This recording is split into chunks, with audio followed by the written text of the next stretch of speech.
On ne soigne pas une maladie avec un logiciel électronique. Le pass est, par définition, la mise en place d'une prison sociale. Partout où nous étions libres de nous déplacer, nous ne le sommes plus sans cette application. De plus, cette application trace nos déplacements.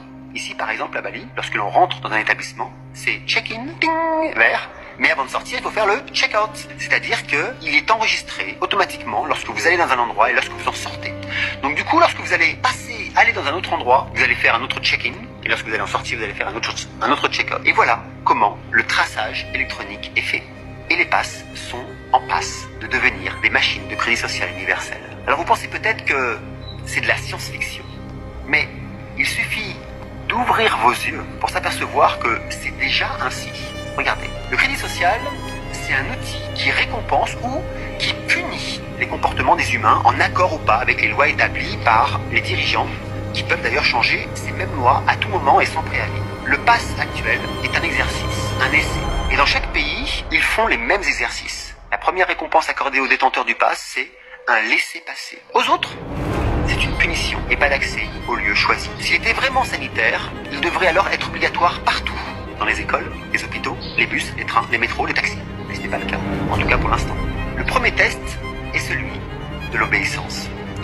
Aujourd'hui, pour la première fois dans l'histoire, on oblige les gens à prendre un traitement régulier pour avoir un bon point, afin de pouvoir vivre aujourd'hui la vie que nous avions avant sans obligation. Car quand on reprend une piqûre tous les 6 mois, c'est un traitement. Alors, la seule question à se poser est celle-ci. Comment en sommes-nous arrivés là ? Tout simplement parce que les êtres humains de notre époque portent plus d'attention à la qualité de leur confort existentiel qu'au devenir des générations futures. Au détriment de ces valeurs, l'âme humaine se meurt. La force de rébellion disparaît. Les valeurs qui faisaient de nous une espèce différente disparaissent. Et je peux dire que ceux de ma génération sommes la dernière génération de notre espèce à avoir connu, vécu et joui de ce que l'on nomme vivre libre.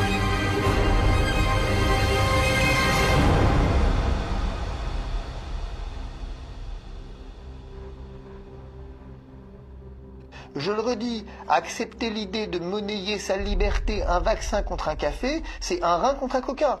C'est la suite, logique.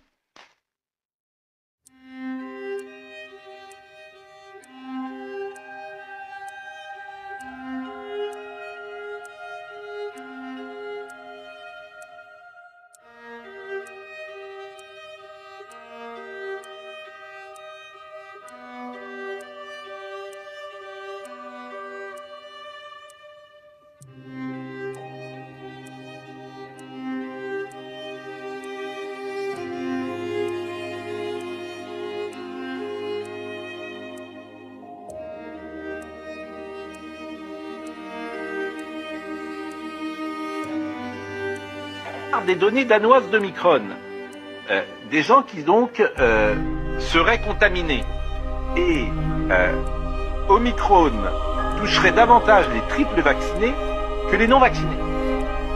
Donc aujourd'hui, Omicron c'est 8% chez les triples vaccinés, c'est 5% chez les doubles vaccinés et c'est 1,2% simplement chez les non vaccinés. Omicron sélectionne les vaccinés car l'échappement vaccinal lui confère un avantage chez ces personnes. Ça, c'est une étude danoise.